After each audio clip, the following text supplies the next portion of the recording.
আমার ভাইয়েরা, আমার বন্ধুরা, মুরব্বীরা, মনোযোগ সহকারে শুনুন। আপনি যদি আল্লাহর পক্ষ থেকে যদি দুনিয়াতেও শান্তি চান, পরকালেও যদি শান্তি চান, তাহলে আপনাকে আল্লাহর এই কোরআনকে ধারণ করতে হবে, আল্লাহর কোরআনকে মানতে হবে, আল্লাহর কোরআনকে আপনার জীবনের পরতে পরতে ধারণ করতে হবে। এই কোরআন যদি আপনি পড়েন, আপনার সমস্ত জরুরত গুলোকে আল্লাহ তাআলা গায়েব থেকে ব্যবস্থা করে দিবেন। হাদিস শরীফের মধ্যে এসেছে, মান ক্বারা সূরাত ইয়াসিন ফি সাদরিন নাহারি কুজিয়াত হাওয়াইজুহু। বিশ্বনবী বলেন, আমার উম্মতের কোন নরনারী যদি সকাল বেলায় ফজরের নামাজের পর পবিত্র কোরআনের যে রূহুল কোরআন আছে, কোরআনের যে আত্মা আছে, সেই সূরার নাম হচ্ছে সূরাতুল ইয়াসিন। কোন বান্দা যদি সূরাতুল ইয়াসিন দিনের সূচনা লগ্নে পড়ে, বিশ্বনবী বলেন কুজিয়াত হাওয়াইজুহু, তার দিনের সমস্ত জরুরত গুলোকে আল্লাহ তাআলা তার গায়েব থেকে ব্যবস্থা করে দিবেন। সুবহানাল্লাহ।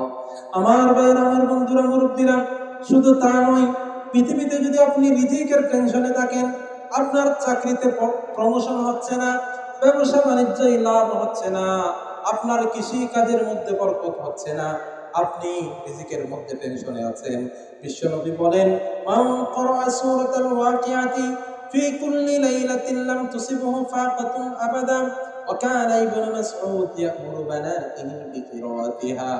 আমার উম্মতের কোন নরনারী যদি রাতের বেলায় মাগরিবের নামাজের পর সূরাতুল ওয়াকিআ তিলাওয়াত করে, তাহলে বিশ্বনবী বলেন, লাম তুসিবহু ফাকাতুন আবাদা, কখনো অভাব অনটন দারিদ্রতা তাকে গ্রাস করতে পারবে না, তার ঘরের দ্বারে কাছেও দারিদ্রতা আসবে না, তার কাছে কোনো ধরনের রিজিকের টেনশন থাকবে না। ওয়াকানা ইবনু মাসউদ ইয়ামুরু বানাতিহি বিকিরাতিহা।